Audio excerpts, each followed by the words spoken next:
بسم اللہ الرحمن الرحیم۔ السلام علیکم ناظرین، امید ہے کہ آپ سب خیریت سے ہوں گے۔ ناظرین، کالج عثمان سیزن 5 کے ایپیسوڈز آفیشلی آن ایئر ہونا شروع ہو چکے ہیں۔ آج کی یہ ویڈیو کالج عثمان سیزن 5 ایپیسوڈ نمبر 2 کا ہے۔ یہ ایپیسوڈ جنگل میں ہونے والے واقعے سے شروع ہوتا ہے، جہاں جیرکتائے پنجرے سے چھلانگ مارنے کی کوشش کرتا ہے، لیکن وہ زمین پر جا گرتا ہے۔ تو چند بازنطین سپاہی آ کر جیرکتائے کو اٹھا کر ساتھ موجود یعقوب بے کے سپاہی کے پاس لے جاتے ہیں، اور سپاہی زور سے یہ کہنے لگتا ہے کہ یعقوب بے کے اس خطے کے محافظ اور سربراہ ہوتے ہوئے کوئی ترک قید نہیں ہو سکتا، اور نہ ہی کسی ترک کو قید میں رکھا جا سکتا ہے۔ جیرکتائے یہ سارا منظر دیکھ کر حیران ہوتے ہیں اور ساتھ پڑا سونے کا صندوق اٹھا کر بازنطینی سپاہی وہاں سے کوچ کرنے لگ جاتے ہیں۔ تو ساتھ موجود یعقوب بے کا سپاہی آ کر جیرکتائے کو دلاسا دیتے ہیں، جیرکتائے میرے جانباز، یاد رہے یعقوب بے کو تمہاری بہت فکر ہے۔ یہ سن کر جیرکتائے حیرانگی کا مظاہرہ کرتے ہوئے سپاہی کی طرف دیکھتے ہیں اور لڑکھڑاتے ہوئے کھڑے ہوتے ہیں۔ تو سپاہی کہتا ہے کہ اس جانباز کو کھانا کھلایا جائے، پانی پلایا جائے، بڑی تکلیفوں سے گزرا ہے یہ کہتے ساتھ ہی سپاہی جیرکتائے کے سامنے کھانا اور پانی رکھ دیتے ہیں، لیکن جیرکتائے صدمے کے مارے وہاں سے اٹھ کھڑے ہوتے ہیں اور بھاگنے کی کوشش کرتے ہیں۔ بھاگتے ساتھ ہی چند قدم اٹھانے کے بعد جیرکتائے گر جاتے ہیں اور دوبارہ اٹھ کر وہاں سے جانے لگتے ہیں۔ اور پھر دوسری طرف کیستل قلعے کا منظر دکھایا جاتا ہے، جہاں عثمان بے اور یعقوب بے آمنے سامنے ہوتے ہیں، اور یعقوب بے کا ہاتھ عثمان بے کی طرف ہوتا ہے تو عثمان بے یعقوب بے کا ہاتھ زور سے پکڑتے ہیں اور کہتے ہیں، ہمارے بازو ٹوٹ گئے ہیں کہ آپ اپنے ہاتھ بڑھا رہے ہیں۔ اگر میرے ساتھ چلنا چاہیں گے تو میں آپ کے ساتھ ضرور چلوں گا، لیکن اگر ہم پر حکم چلانا چاہتے ہیں تو خبردار۔ یہ باتیں سن کر یعقوب بے آگ بگولا ہوتے ہوئے نظر آتے ہیں۔ عثمان بے کہتے ہیں، ایسی جرت مت کریں۔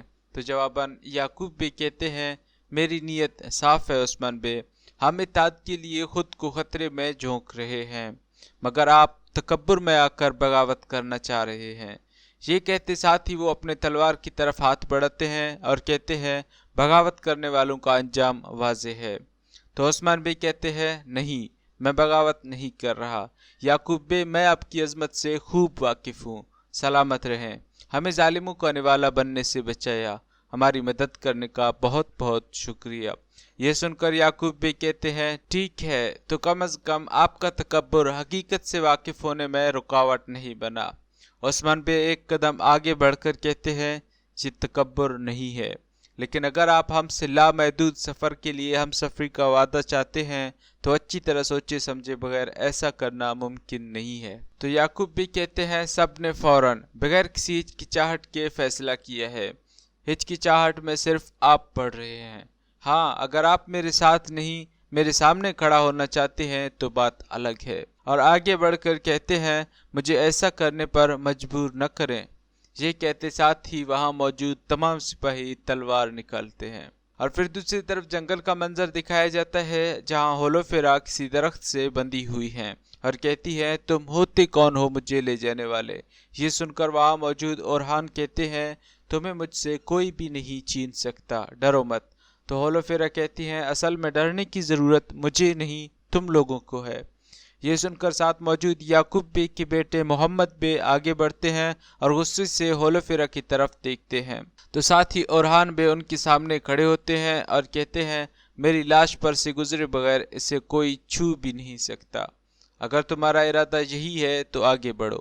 تو جواباً محمد بے غصے سے کہتے ہیں، میں نے اگر یہ کہا ہے کہ یہ خاتون میری ہے تو اپنی ذات کے لیے نہیں کہا، ہم نفسیاتی خواہشات پر عمل نہیں کرتے اورہان صاحب، جو بھی ہے ہم ہیں تو گرمیانی قبیلے کے سردار یعقوب بے کے خادم ہیں۔ یہ سن کر اورہان بے غصے سے کہتے ہیں، ہم کسی کے خادم نہیں ہیں۔ تو محمد بے کہتے ہیں، یہ فیصلہ تمہارے والد عثمان بے کریں گے، وہ بھی باقی تمام سرداروں کی طرح اپنی وفاداریاں پیش کریں گے۔ یہ باتیں سن کر اورہان بے غصے سے تلوار کی طرف ہاتھ بڑھاتے ہیں، تو محمد بے کہتے ہیں، آپ تو لڑکی کی حفاظت کی خاطر جان داؤں پر لگانے کو تیار ہیں، آپ کی آنکھوں سے شرارے پھوٹ رہے ہیں۔ تو اورہان بے کہتے ہیں، شرارے نظر آ رہے ہیں تو پیچھے ہٹ جاؤ، اور دھکا دے کر کہتے ہیں، مجھے کچھ الٹا سیدھا کرنے پر مجبور مت کرے محمد بے۔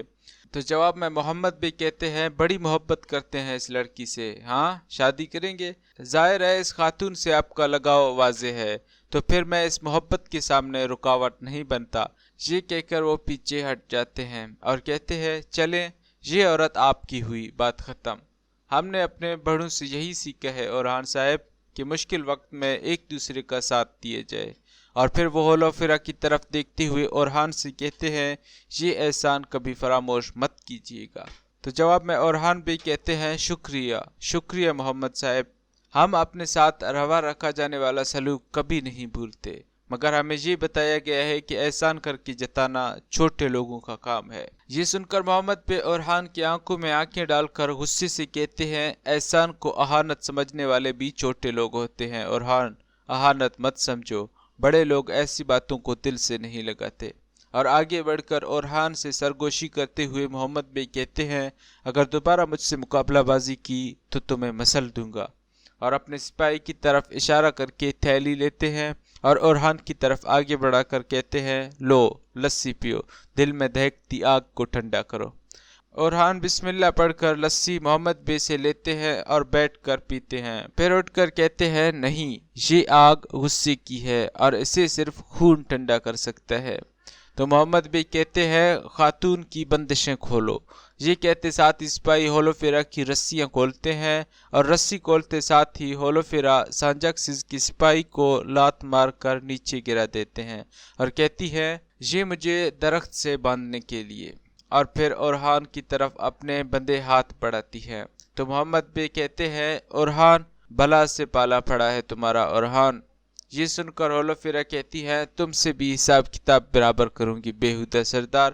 یہ کہتے ساتھ ہی اورحان اپنے سپاہیوں سے کہتے ہیں چلو۔